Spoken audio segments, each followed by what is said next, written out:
नेपाल दर्पणमा साथी टेकमान साक्यसँगै अर्जुन पोखरेलको नमस्कार। नेपाल दर्पण उज्यालो रेडियो नेटवर्क काठमाडौँमा 90 मेगाहर्जसँगै देशभरि विभिन्न एफएम स्टेशनहरूबाट तथा मोबाइल एप्लिकेशन र अनलाइनबाट संसारभर एकसाथ प्रसारण भइरहेको छ। नेपाल दर्पण सुरु गरौं मुख्य खबरका शीर्षकहरूबाट। एमालेको 10औं महाधिवेशन आयोजक कमिटी भंग, स्थायी कमिटीमा 8 नेता थपिए, खनाल नेपाल समूहमाथिको कारबाही निष्क्रिय। महाधिवेशन आयोजक कमिटीलाई केन्द्रीय कमिटीमा रूपान्तरित गर्ने यो फैसलासँगै त्यो कारबाही निष्प्रभावी भएको छ। प्रधानमन्त्री नियुक्त गर्ने विशेष अधिकार राष्ट्रपतिमा मात्रै रहेको प्रधानमन्त्री ओलीका वकिलको तर्क। कालीगण्डकी 3औं डाइभर्सन परियोजना विरुद्ध सर्वोच्च अदालतमा रिट दर्ता। कोरोनाका सक्रिय संक्रमितको संख्या 33,000मा झर्यो, फेरि संक्रमण बढेकाले हेलचेक्राइ नगर्न सरकारको आग्रह। औसत संक्रमण पत्ता लाग्ने दर 26.3% पुगेको छ। करिब 4 जनाको टेस्ट गर्दा 1 जना संक्रमित हामीले पत्ता लगाइरहेको अवस्था छ।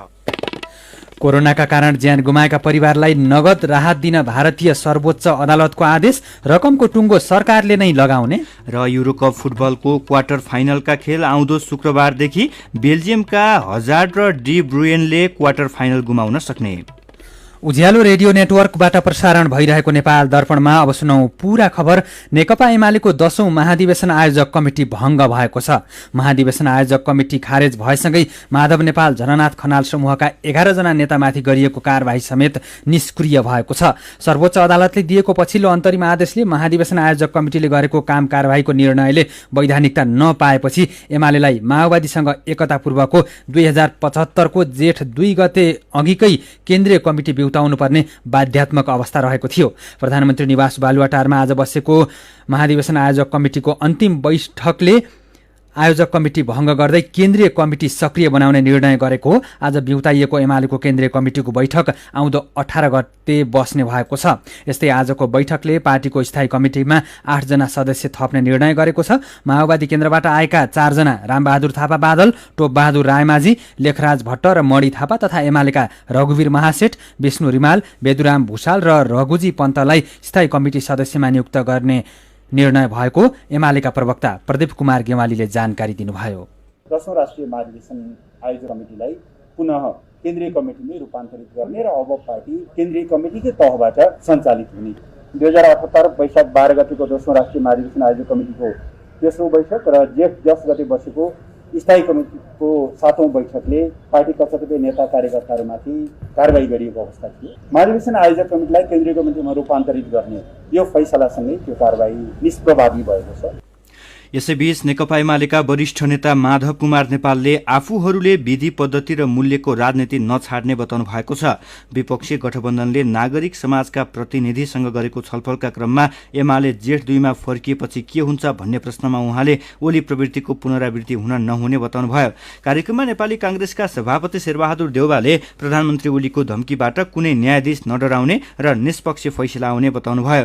निर्वाचित कार्यकारीले सत्ताको दुरुपयोग गर्ने, तानाशाही प्रवृत्ति देखाउन सक्ने तर स्वतन्त्र न्यायालयका अगाडि कसैको केही नलाग्ने उहाँले बताउनुभयो। यस्तै नागरिक समाजका अगुवाहरूसँगको छलफलमा माओवादी केन्द्रका अध्यक्ष पुष्पकमल दाहाल प्रचण्डले अब बन्ने विपक्षी गठबन्धनको नयाँ सरकारले नागरिकको जीवन रक्षालाई पहिलो प्राथमिकतामा राखेर काम गर्ने बताउनुभयो। सर्वोच्च अदालतले प्रतिनिधि सभा पुनर्स्थापना गर्दै शेरबहादुर देउवालाई प्रधानमन्त्री नियुक्त गर्ने विश्वास गर्दै उहाँले अब बन्ने सरकारको पहिलो एजेन्डा जीव धनको रक्षा रहेको बताउनुभयो। प्रतिनिधि सभा विघटन सम्बन्धी मुद्दामा आज सरकारी पक्षका वकिल र प्रधानमन्त्री केपी शर्मा ओलीका निजी वकिलले बहस गरेका छन्। अब प्रधानमन्त्री केपी शर्मा ओलीका कानून व्यवसायको समय 4 घण्टा 33 मिनट बाँकी रहेको छ। प्रधानमन्त्री ओलीका तर्फबाट आज वरिष्ठ अधिवक्ता सुशील पन्त, डाक्टर सुरेन्द्र भण्डारी र विजयकान्त मैनालीले बहस गरेका थिए। बहसको क्रममा प्रधानमन्त्री ओलीका कानून व्यवसायीले संविधानको धारा 76 को उपधारा 5 को प्रधानमन्त्री नियुक्त गर्ने विशेष अधिकार राष्ट्रपतिमा रहेको तर्क गरेका थिए। प्रधानमन्त्री नियुक्त गर्ने राष्ट्रपतिको विशेष अधिकार रहेको भन्दै वरिष्ठ अधिवक्ता पन्तले राष्ट्रपतिलाई मुद्दा लाग्दै नलाग्ने समेत बताउनुभयो। उहाँले तत्कालीन शाही आयोगका पदाधिकारीलाई मुद्दा नलागेको विषय स्मरण गराउनु भएको थियो। प्रधानमन्त्री ओलीतर्फका कानून व्यवसायीले बहस गर्नु अघि आज नै सरकारको तर्फबाट सह महान्याय सहन्यायाधिवक्ताहरू गोपाल प्रसाद रिजाल, सञ्जीव राज रेग्मी, लोकराज पराजुली, खेमराज गेवाली, उद्धव प्रसाद पुडासैनी र उपन्यायाधिवक्ता दशरथ पङ्गेनीले बहस गरेका थिए। सहन्यायाधिवक्ता रिजालले राष्ट्रपतिले गरेका निर्णयमा प्रश्न उठाउन नमिल्ने जिकिर गर्नुभएको छ। संवैधानिक इजलासमा आजको सुनवाई सकिएको र बाँकी सुनवाई भोलि फेरि सुरु हुने सर्वोच्च अदालतले जनाएको छ। यसैबीच विभिन्न संवैधानिक आयोगमा 20 पदाधिकारीको नियुक्ति विरुद्ध सर्वोच्च अदालतमा पूरक रिट निवेदन दर्ता भएको छ। राष्ट्रपतिले गएको 10 गते नियुक्त गरेका संवैधानिक निकायमा पदाधिकारीको नियुक्ति बदर गर्न माग गर्दै वरिष्ठ अधिवक्ता दिनेश त्रिपाठीले पूरक रिट निवेदन दर्ता गर्नुभएको हो।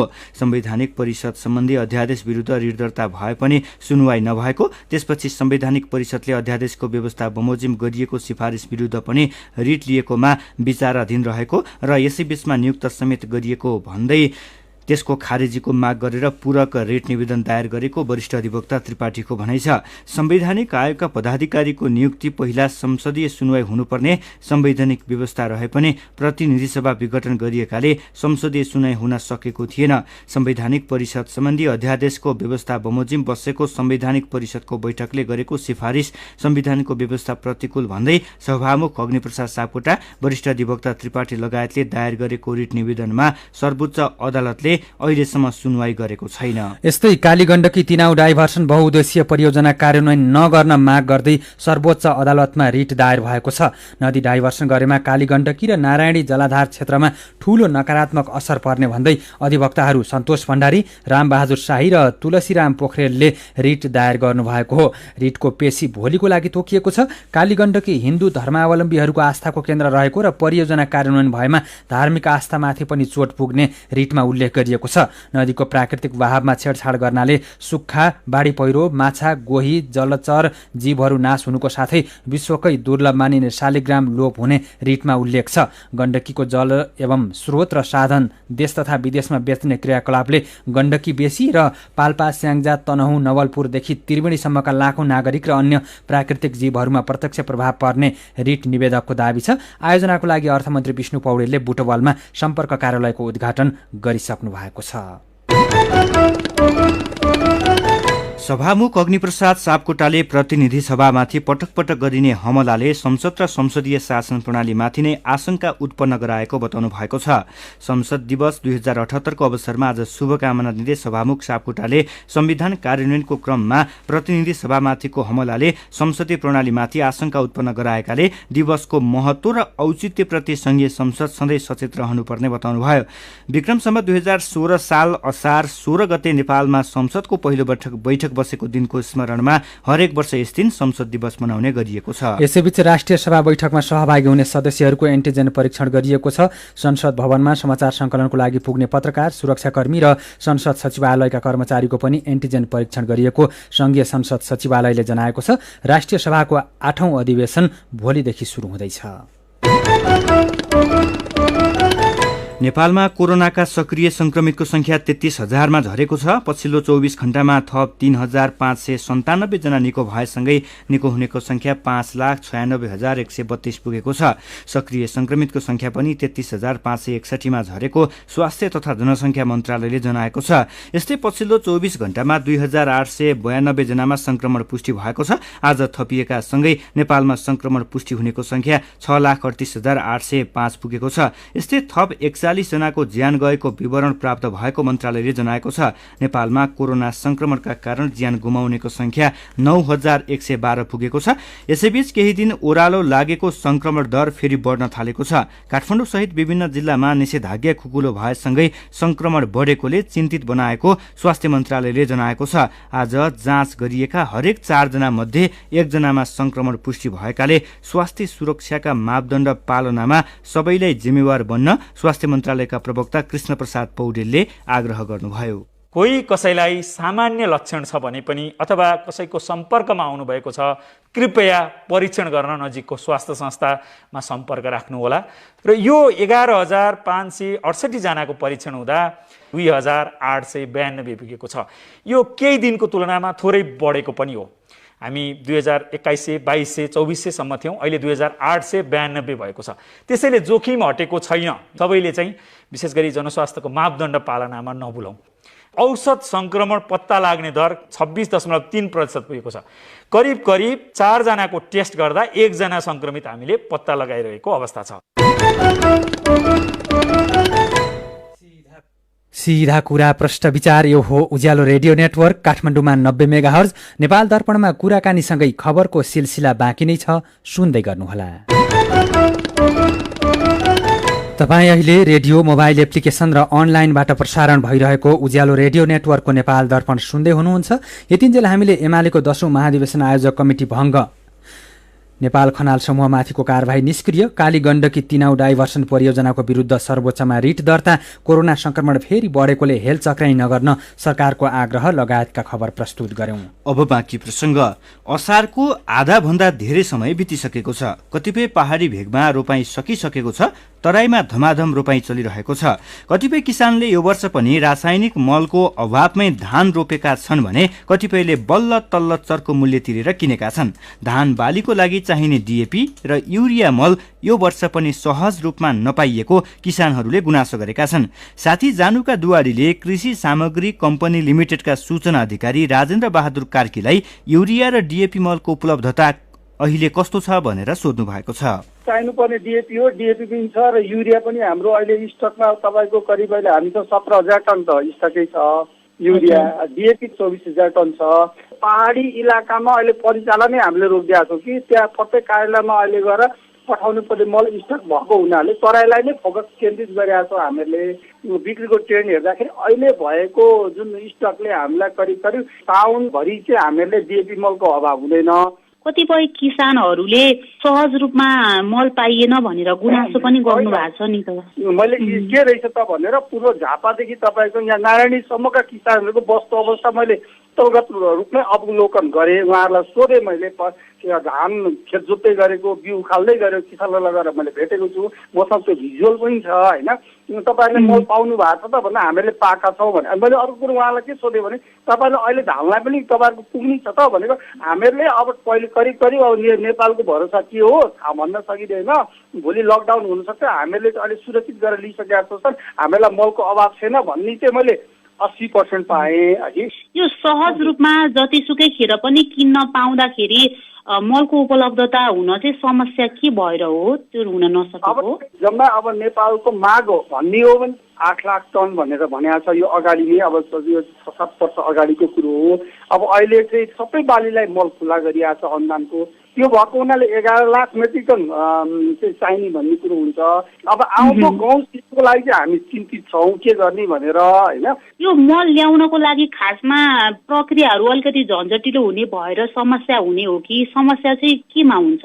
होइन, यो सबैभन्दा मुख्य समस्या भन्नुपर्दाखेरि के छ भन्नुहुन्छ भने गाउँ सिजनको लागि मलमा हामीले 9वटा टेन्डर रिटेन्डर गर्नु पर्यो। कुनै टेन्डर भर्दै परेनन्। परेका टेन्डर पनि लागत अनुमानभन्दा बढी परेर हामीले स्वीकृत गर्न सकेनौँ बोलपत्रहरू है। त्यो कारणले गर्दाखेरि कुन प्रक्रियाबाट आउँदा छिटो आउँछ भन्नेमा हामी चिन्तित छौँ। अब हाम्रो त सबैभन्दा ठुलो यो सार्वजनिक जुन खरिद जुन टिपिएमओको जुन छ त्यो नै हामीलाई झन्झटिलो भएको छ। सबै मलको चाहिँ एकदम मूल्य चाहिँ प्रत्येक हप्तामै बढ्ने क्रममा छ होइन। बङ्गलादेशबाट ल्याउन लागेको मल चाहिँ अब केही दिनमै उपलब्ध भइसक्छ है? बङ्गलादेशबाट ल्याउने भइसकेको मल त करिब आइ नै सक्यो भन्दा हुन्छ। अब 3टा बाटामा छ, 3टा र्याक 7,500 टन त बाटामा छ, 1 र्याक त बिलियन आइ नै सक्यो 2500 टन। उहाँ हुनुहुन्थ्यो कृषि सामग्री कम्पनी लिमिटेडका सूचना अधिकारी राजेन्द्र बहादुर कार्की। नेपाल दर्पणमा फेरि पनि खबरकै सिलसिला। राष्ट्रिय मानवाधिकार आयोगले जातीय विभेद तथा छुवाछुत जस्तो संवेदनशील घटनामा संलग्न दोषीलाई संरक्षण गर्ने काम नगर्न आग्रह गरेको छ।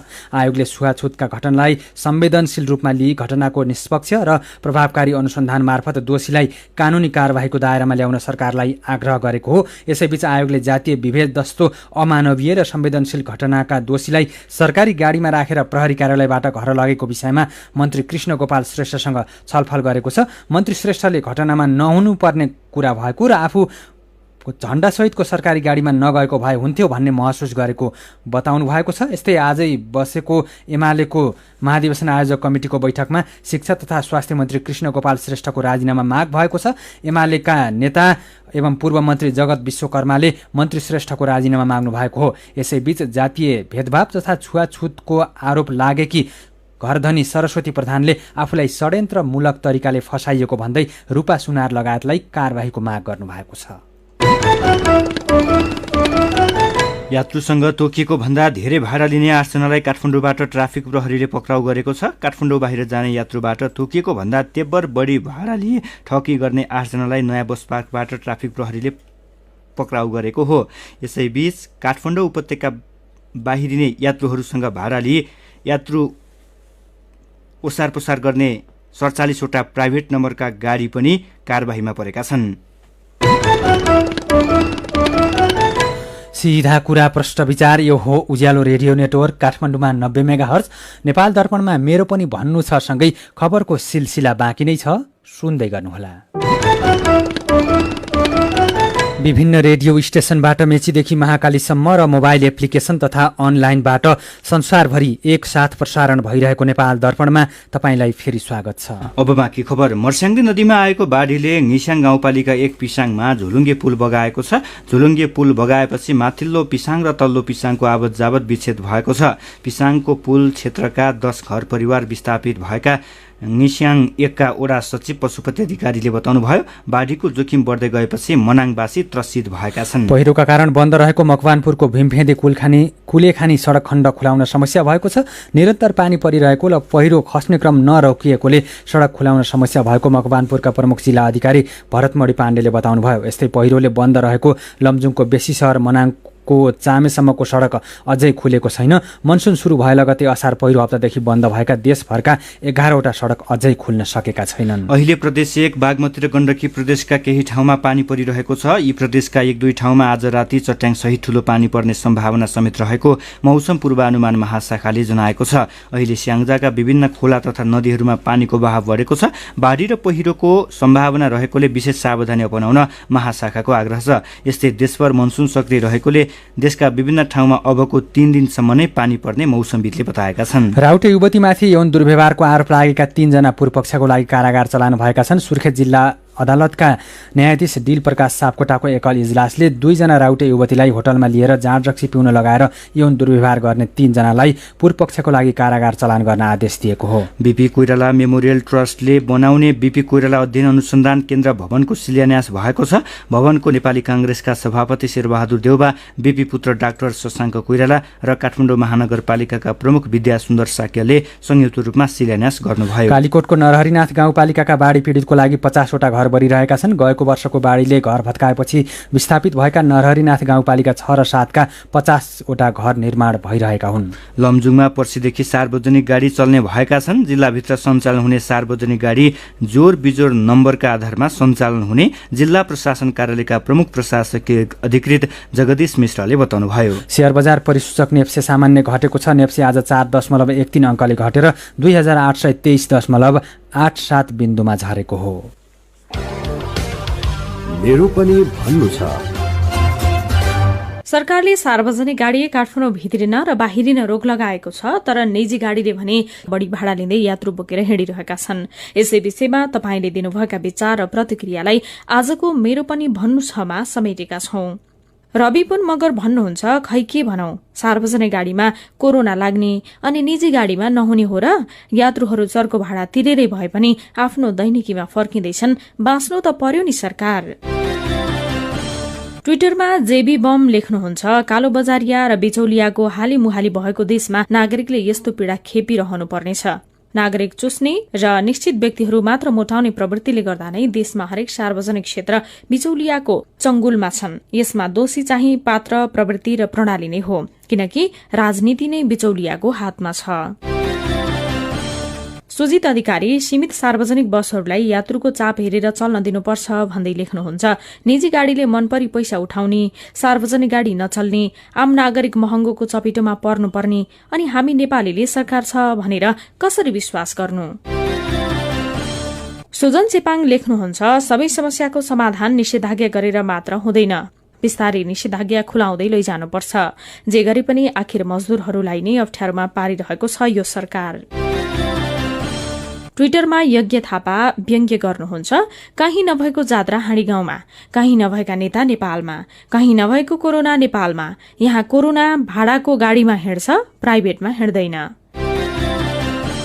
अनि पाण्डे सुदन नाम गरेका साथी पनि व्यङ्ग्य गर्दै लेख्नुहुन्छ, यसमा मेरो भनाई अलि फरक छ। बेलैमा निजी गाडी किनेको भए म पनि दोब्बर भाडा लिएर अहिले पैसा कमाउने थिएँ, तर के गर्नु, गाडी किन्नै सकिएन। विचारका लागि तपाईलाई धन्यवाद। मेरो पनि भन्नु छ। मेरो पनि भन्नु छ प्रस्तुत गर्दै हुनुहुन्थ्यो साथी राधा ढुङ्गाना। नेपाल दर्पणमा अब विदेशका खबर। भारतको सर्वोच्च अदालतले कोरोना संक्रमणका कारण ज्यान गुमाएकाका परिवारलाई नगद राहत दिन आदेश दिएको छ। न्यायाधीश अशोक भूषण सहितको 3 सदस्यीय इजलासले कोरोनाका कारण ज्यान गुमाएका परिवारलाई नगद राहत दिन आदेश दिएको हो। कति रकम दिने भनेर केन्द्र सरकारले नै निर्णय गर्नेछ। अदालतले राष्ट्रिय विपद व्यवस्थापन प्राधिकरणलाई आउँदो हप्तासम्म राहत रकमको टुङ्गो लगाउन पनि आदेश दिएको छ। वकिल गौरव बम्सल र रिफक कङ्सलले हरेक मृतकका लागि 4 लाख भारतीय रुपियाँका दरले राहत दिन माग गर्दै रिट दायर गरेका थिए, तर मोदी सरकारले कोरोनाबाट ज्यान गुमाएका सबैलाई 4 लाख नगद दिन नसकिने बताइसकेको छ। सरकारले कोरोना महामारी कम गर्न र राहतको लागि कैयौं कल्याणकारी योजना सुरु गरिएको र पीडितले त्यसैबाट राहत लिन सक्ने बताएको छ। अमेरिकाको फ्लोरिडामा भत्किएको एउटा भवनमा ज्यान गुमाउनेको संख्या 12 पुगेको छ। मियामी डेड काउन्टीका मेयर डानिएला लिभाइन काभाका अनुसार भवनको भग्नावशेषमा पुगेर अझै 149 जना बेपत्ता छन् र उनीहरूको खोजी भइरहेको छ। अमेरिकी राष्ट्रपति जो बाइडेनले सर्फसाइडमा भएको दुर्घटनास्थलको भोलि निरीक्षण गर्नुहुने भएको छ। गएको बिहिबार मियामी समुद्र किनारमा रहेको एउटा ठूलो भवन 81 भत्किएको थियो। भवन भत्किनुको कारण अझै स्पष्ट भइसकेको छैन। नेपाल दर्पणमा अब खेल खबर। युरोकप फुटबलको क्वार्टर फाइनल समीकरण पूरा भएको छ। गैराती इङ्ल्यान्डले जर्मनीलाई र युक्रेनले स्विडेनलाई हराएसँगै अन्तिम 8मा पुग्ने टोलीको टुङ्गो लागेको हो। अन्तिम 8का खेलहरू आउँदो शुक्रबारदेखि सुरु हुनेछन्। शुक्रबार राति 9:15 बजे स्विजरल्यान्ड र स्पेन तथा 9:15 बजे बेल्जियम र इटाली खेल्नेछन्। यस्तै शनिबार राति 9:10 बजे चेक रिपब्लिक र डेनमार्क तथा 9:15 बजे युक्रेन र इङ्ल्यान्ड खेल्नेछन्। गैराती इङ्ल्यान्डले जर्मनीलाई 55 वर्षपछि हरायो। यस्तै स्विडेनलाई अतिरिक्त समयमा 2-1 गोलले हराउँदै युक्रेन युरोकप फुटबलको क्वार्टर फाइनलमा प्रवेश गरेको छ। र बेल्जियमका मुख्य खेलाडी इडेन हजार्ड र केभिन डी ब्रुयनले युरोकप फुटबलको क्वार्टर फाइनल खेल गुमाउने सम्भावना बढेको छ। आइतबार पोर्चुगलसँगको खेलमा घाइते भएका कप्तान इडेन हजार्ड र मिडफिल्डर ब्रुयनले क्वार्टर फाइनलमा इटलीसँगको खेल गुमाउन सक्ने फुटबल सम्बन्धी अनलाइन goal.com ले जनाएको छ। हजार्डलाई ह्यामस्ट्रिङमा दुखाइको समस्या रहेको छ। प्रशिक्षक रोबर्टो मार्टिनेजले दुवै खेलाडीको चोट धेरै गम्भीर नरहे पनि इटलीसँगको खेल खेल्न सक्नेमा शंका रहेको बताएका छन्। खेल खबरसँगै उज्यालो रेडियो नेटवर्कबाट प्रसारण भइरहेको नेपाल दर्पणको समय सकिनै लागेको छ। बिदा हुनु अघि आजका मुख्य खबरका शीर्षकहरू फेरि एकपटक। एमालेको 10औं महाधिवेशन आयोजक कमिटी भङ्ग, स्थायी कमिटीमा 8 नेता थपिए, खनाल नेपाल समूहमाथिको कारबाही निष्क्रिय। प्रधानमन्त्री नियुक्त गर्ने विशेष अधिकार राष्ट्रपतिमा मात्रै रहेको प्रधानमन्त्री ओलीका वकिलहरूको तर्क। कालीगण्डकी तिनाउ डाइभर्सन परियोजना विरुद्ध सर्वोच्च अदालतमा रिट दर्ता। कोरोनाका सक्रिय संक्रमितको संख्या 33,000मा झर्यो। फेरि संक्रमण बढेकाले हेल्थ चेकनाइ नगर्न सरकारको आग्रह। कोरोनाका कारण ज्यान गुमाएकाहरूका परिवारलाई नगद राहत दिन भारतीय सर्वोच्च अदालतको आदेश। रकमको टुङ्गो सरकारले नै लगाउने। र युरोकप फुटबलको क्वार्टर फाइनलका खेल आउँदो शुक्रबारदेखि बेल्जियमका हजार्ड र डी ब्रुयनले क्वार्टर फाइनल गुमाउन सक्ने। आजको नेपाल दर्पण सकिएको छ। प्रविधिमा साथ दिने साथी दिनेश निरौला र सरोज थापासँगै हामी टेकमान साक्य र अर्जुन पोखरेल पनि बिदा हुन्छौं। कोरोनाको जोखिम कायमै रहेकोले सुत्नु अघि पनि साबुन पानीले मिची 20 सेकेन्डसम्म हात धुन नबिर्सनुहोला। नमस्कार।